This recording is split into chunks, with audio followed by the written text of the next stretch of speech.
ಒಂದು ಫೋಟೋ ಹಾಕೋದ್ರ ಮುಖಾಂತರ ಟಕ್ಕರ್ ಕೊಟ್ಟಿದ್ದಾರೆ ಅಂತ ಹೇಳಲಾಗ್ತದೆ. ದಾಸನ ಜೊತೆ ಮತ್ತೆ ಒಂದಾಗುವ ಮುನ್ಸೂಚನೆ ಕೊಟ್ರ ಪವಿತ್ರ ಗೌಡ.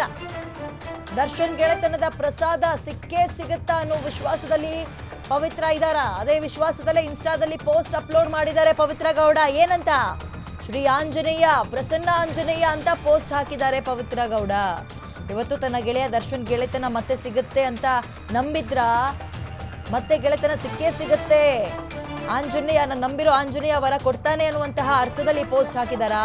ಕೋರ್ಟ್ಗೆ ಹೋಗೋ ಅರ್ಧ ಗಂಟೆಗೂ ಮುನ್ನ ಪೋಸ್ಟ್ ಹಾಕಿದ್ರು, ಬಟ್ ಎಲ್ಲ ಉಲ್ಟಾ ಪಲ್ಟಾ ಆಗಿದೆ. ಅವ್ರು ಪ್ರಯತ್ನ ಪಟ್ಟರು, ಹಿಂಬಾಲಿಸ್ಕೊಂಡು ಹಿಂದಿಂದ ಓಡೋದ್ರು ಕೂಡ ದರ್ಶನ್ ಅವರು ಕ್ಯಾರ್ ಮಾಡಿಲ್ಲ, ಅವಾಯ್ಡ್ ಮಾಡಿದ್ದಾರೆ, ನೆಗ್ಲೆಕ್ಟ್ ಮಾಡಿದ್ದಾರೆ ಅನ್ನುವಂಥದ್ದನ್ನ ನನ್ನ ಕಲೀಗ್ಸ್ ಅಂದ್ರೆ ಅಲ್ಲಿದ್ದಂಥವ್ರು ನೋಡಿದಂಥವ್ರು ಎಲ್ಲರೂ ಕೂಡ ಹೇಳ್ತಾ ಇದ್ದಾರೆ.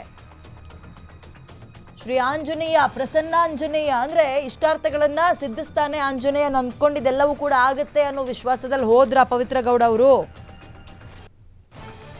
ಬಟ್ ಎಲ್ಲವೂ ಕೂಡ ಉಲ್ಟಾ ಆಯಿತು.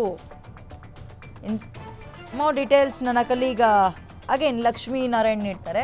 ಲಕ್ಷ್ಮೀ ನಾರಾಯಣ್, ಇದೀಗ ವಿಜಯಲಕ್ಷ್ಮಿ ಅವರು ಹಾಕಿರುವಂತಹ ಸ್ಟೇಟಸ್ ಪವಿತ್ರ ಅವರಿಗೆ ಯಾವ ರೀತಿಯಾಗಿ ಮೆಸೇಜ್ ಕೊಡ್ತೋ ಇಲ್ವೋ, ಬಟ್ ದರ್ಶನ್ ಅಭಿಮಾನಿಗಳಿಗೆ ಬಹಳ ಸಂತಸವನ್ನ ಕೊಡುತ್ತೆ. ಯಾಕಂತ ಹೇಳಿದ್ರೆ ದರ್ಶನ್ ಅವರು ಎಲ್ಲಾದ್ರೂ ಇಷ್ಟ ನಮಗೆ, ಬಟ್ ತಾಯಿಯಿಂದ ದೂರ ಇದ್ದಾರೆ, ತಮ್ಮನಿಂದ ದೂರ ಇದ್ದಾರೆ, ಹೆಂಡತಿ ಹತ್ರನೂ ಅಷ್ಟಕ್ಕಷ್ಟೇ ಅನ್ನೋ ಮೆಸೇಜ್ಗಳಿತ್ತು.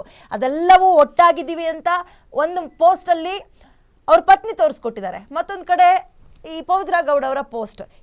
ಹೇಗೆ ಮಾತಾಡ್ಕೊಳ್ಬೋದು, ಹೇಗೆ ಕಾನ್ವರ್ಸೇಷನ್ ಕೊಡ್ಬೋದು ಇದಕ್ಕೆ ಲಕ್ಷ್ಮೀನಾರಾಯಣ್? ಅವ್ರಿಗೆ ಒಂದು ಕಡೆ ಧರ್ಮಪತ್ನಿ, ಮತ್ತೊಂದು ಕಡೆ ಜೀವದ ಗೆಳತಿ, ಇಬ್ಬರನ್ನು ಬ್ಯಾಲೆನ್ಸ್ ಮಾಡೋದು ತುಂಬ ಕಷ್ಟ. ಆ ಕಷ್ಟ ಆಗಿ ಇಷ್ಟೆಲ್ಲ ಆಗಿರ್ತಕ್ಕಂಥದ್ದು ಅನ್ನೋದು ಎಲ್ಲರಿಗೂ ಗೊತ್ತಿರುವಂಥ ವಿಚಾರ. ಅದರಲ್ಲೂ ಕೂಡ ಈ ಒಂದು ಪವಿತ್ರ ಗೌಡ ಮತ್ತು ವಿಜಯಲಕ್ಷ್ಮಿ ಅವರ ನಡುವಿನ ಏನು ಜಡೆ ಜಗಳಗಳು ಅಂತ ನಾವು ಏನು ಕರಿತೀವಿ, ಅದರಿಂದನೇ ಇಷ್ಟೆಲ್ಲ ರಂಪಾಟಗಳಾಗಿದೆ ಅನ್ನೋದು ಓಪನ್ ಸೀಕ್ರೆಟ್. ಅಂದರೆ ಈ ಹಿಂದೆ ಕೂಡ ಅಂದರೆ ರೇಣುಕಾಸ್ವಾಮಿ ಹತ್ಯೆ ಪ್ರಕರಣಕ್ಕೂ ಬಿಫೋರ್ ಆದಂತಹ ಬೆಳವಣಿಗೆಗಳನ್ನ ನೋಡೋದಾದರೆ ಈ ಸೋಷಿಯಲ್ ಮೀಡಿಯಾ ಏನು ಪೋಸ್ಟ್ಗಳ ಮೂಲಕ ಇವರಿಬ್ಬರ ನಡುವೆ ಒಂದು ಟಗ್ ಆಫ್ ವಾರೇ ನಡೀತಾ ಇತ್ತು.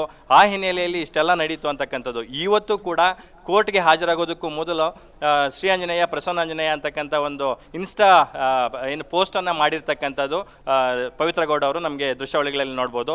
ಅದಕ್ಕೆ ಟಕ್ಕರ್ ಕೊಟ್ಟಂತೆ ಈ ಕಡೆ ದರ್ಶನ್ ಅವರ ಧರ್ಮಪತ್ನಿಯಾದಂತಹ ವಿಜಯಲಕ್ಷ್ಮಿ ಅವರು ಕೂಡ ಮೀನಾ ತುಗ್ದೀಪ್ ಅವರ ಇವತ್ತು ಬರ್ಡೇ ಇರೋದ್ರಿಂದ ಅತ್ತೆ ಮೀನಾ ತುಗ್ದೀಪ್ ಅವರು ಮತ್ತು ದಿನಕರ್ ತುಗ್ದೀಪ್ ಅವರ ಪತ್ನಿ ಜೊತೆಗೆ ಇರ್ತಕ್ಕಂಥ ಒಂದು ಫೋಟೋನ ಕೂಡ ಅವರು ಹಾಕಿರ್ತಕ್ಕಂಥದ್ದು. ಸೊ ನಾವು ಫ್ಯಾಮಿಲಿ ಮಧ್ಯೆ ಯಾರೂ ಇಲ್ಲ, ನಾವು ತುಂಬ ಯುನೈಟ್ ಆಗಿದ್ದೀವಿ ಅಂತಕ್ಕಂಥ ಒಗ್ಗಟ್ಟಿನ ಮಂತ್ರವನ್ನು ತೋರಿಸುವಂತಹ ಅಥವಾ ಜಪಿಸುವಂತಹ ಒಂದು ನಿಟ್ಟಿನಲ್ಲಿ ವಿಜಯಲಕ್ಷ್ಮಿ ಅವರು ಆ ಪೋಸ್ಟನ್ನು ಹಾಕಿರ್ತಕ್ಕಂಥದ್ದು. ನಾನು ಇವತ್ತು ದರ್ಶನ್ ಅವ್ರನ್ನ ಮಾತಾಡಿಸೇ ತಿಳಿಸ್ತೀನಿ, ಅವರಿಂದ ಫೋನ್ ನಂಬರ್ ಪಡ್ಕೊತೀನಿ, ಮತ್ತು ನಮ್ಮ ಸ್ನೇಹ ಅಷ್ಟೇ ಗಟ್ಟಿಯಾಗಿದೆ ಅನ್ನೋದನ್ನು ನಾನು ದೃಢಪಡಿಸ್ತೀನಿ ಅಂತಕ್ಕಂಥ ನಿಟ್ಟಿನಲ್ಲಿ ಅವರು ಒಂದು ಮುನ್ಸೂಚನೆ ಕೊಟ್ಟಿರ್ತಕ್ಕಂಥದ್ದು ಶ್ರೀ ಆಂಜನೇಯ ಪ್ರಸನ್ನಾಂಜನೇಯ ಅಂತಕ್ಕಂಥ ಪೋಸ್ಟ್ ಹಾಕಿರೋದ್ರಿಂದ. ಸೊ ಇವೆಲ್ಲವನ್ನು ನಾವು ನೋಡೋದಾದರೆ ಇವತ್ತು ಏನು ಪವಿತ್ರ ಗೌಡ ಅವರು ಹಾಕಿರ್ತಕ್ಕಂಥ ಪೋಸ್ಟ್ ಫಲಿಸಿದೆ ಅಂತಂದೇ ಹೇಳ್ಬೋದು. ಯಾಕಂದರೆ ಲಿಫ್ಟಲ್ಲಿ ದರ್ಶನ್ ಅವರು ಪವಿತ್ರ ಗೌಡ ಅವ್ರ ಜೊತೆ ಜಾಸ್ತಿ ಮಾತನಾಡೋದಕ್ಕೆ ಇಷ್ಟಪಡದೆ ಪವಿತ್ರ ಗೌಡ ಬಳಿ ಇರ್ತಕ್ಕಂಥ ಫೋನ್ನ ಈಸ್ಕೊಂಡು ಅವರೇ ತಮ್ಮ ಪರ್ಸನಲ್ ನಂಬರ್ನ ಟೈಪ್ ಮಾಡಿ ಕೊಟ್ಟಿದ್ದಾರೆ ಅಂತಕ್ಕಂಥ ಮಾಹಿತಿ ಕೂಡ ಇದೆ. ಬಹುಶಃ ಮುಂದಿನ ದಿನಗಳಲ್ಲಿ ಇದು ಯಾವ ಹಂತಕ್ಕೆ ಹೋಗುತ್ತೆ ಅನ್ನೋದನ್ನು ಇನ್ನಷ್ಟೇ ಕಾದು ನೋಡಬೇಕು. ವಿದ್ಯಾ, ನೀವು ಹೇಳ್ದಾಗೆ ಕೋರ್ಟಲ್ಲಿ ಏನಾಯಿತು, ವಿಚಾರಣೆ ಮುಂದಕ್ಕೆ ಹೋಯ್ತಾ, ಬೇಲ್ ಸಿಗ್ತಾ ಅನ್ನೋದಕ್ಕಿಂತ ಕುತೂಹಲ ಹೆಚ್ಚಿನದಾಗಿ ಅವರ ಅಭಿಮಾನಿಗಳಲ್ಲಿ ಇದ್ದಿದ್ದು ಇಬ್ಬರು ಎದುರು ಬದುರಾಗಿದ್ದಾಗ ಮಾತಾಡ್ತಾರಾ ಇಲ್ವಾ ಅನ್ನೋದು. ಸೊ ಅಭಿಮಾನಿಗಳಿಗೆ ಅಂಥದ್ದೇ ಜಾಸ್ತಿ ಕುತೂಹಲ ಅಲ್ವಾ ಲಕ್ಷ್ಮೀನಾರಾಯಣ್?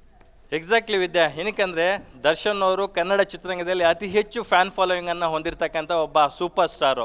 ಸುಮಾರು 50ಕ್ಕೂ ಅಧಿಕ ಸಿನಿಮಾಗಳನ್ನು ಮಾಡಿರ್ತಕ್ಕಂಥ ನಟ. ಸೊ ಅವರು ಎಲ್ಲೇ ಹೋದರೂ ಕೂಡ ಸಾವಿರಾರು ಜನ ಅಲ್ಲ ಲಕ್ಷಾಂತರ ಮಂದಿಯಲ್ಲಿ ದೊಡ್ಡ ದೊಡ್ಡ ಕಾರ್ಯಕ್ರಮಗಳಲ್ಲಿ ಅವ್ರನ್ನ ಫಾಲೋ ಮಾಡ್ತಾರೆ, ಹಿಂಬಾಲಿಸ್ತಾರೆ ಅಭಿಮಾನಿಗಳು. ಹಾಗಾಗಿ ಅವರ ನೆಚ್ಚಿನ ನಾಯಕ ನಟನ ಖಾಸಗಿ ಲೈಫ್ನಲ್ಲಿ ಏನೆಲ್ಲ ನಡೀತಾ ಇದೆ ಅಂತಕ್ಕಂಥ ಕ್ಯೂರಿಯಾಸಿಟಿ ಸಹಜವಾಗಿಯೇ ಇದ್ದೇ ಇರುತ್ತೆ. ಹಾಗಾಗಿ ಇಷ್ಟೆಲ್ಲ ಆದಮೇಲೆ ಪವಿತ್ರ ಅವರ ಗೆಳೆತನವನ್ನು ನಿಜಕ್ಕೂ ದರ್ಶನ್ ಅವರು ಕಳೆದುಕೊಳ್ತಾರಾ ಅಥವಾ ಮುಂದಿನ ದಿನಗಳಲ್ಲಿ ಸ್ನೇಹವನ್ನು ಒಂದು ಪಾಸಿಟಿವ್ ವೈಬಲ್ಲಿ ಮುಂದುವರ್ಸ್ಕೊಂಡು ಹೋಗ್ತಾರಾ ಅಂತಕ್ಕಂಥ ಪ್ರಶ್ನೆ ಎಲ್ಲರಲ್ಲೂ ಇರುತ್ತೆ. ಸೊ ಹಾಗಾಗಿ ಇವತ್ತು ನಂಬರ್ ಎಕ್ಸ್ಚೇಂಜ್ ಆಗಿರೋದ್ರಿಂದ ಮುಂದಿನ ದಿನಗಳಲ್ಲಿ ಅದು ಯಾವೆಲ್ಲ ರೂಪಗಳನ್ನು ಪಡ್ಕೊಳ್ಳುತ್ತೆ ಅಂತ ಇನ್ನಷ್ಟೇ ಕಾದು ನೋಡಬೇಕು ವಿದ್ಯಾ.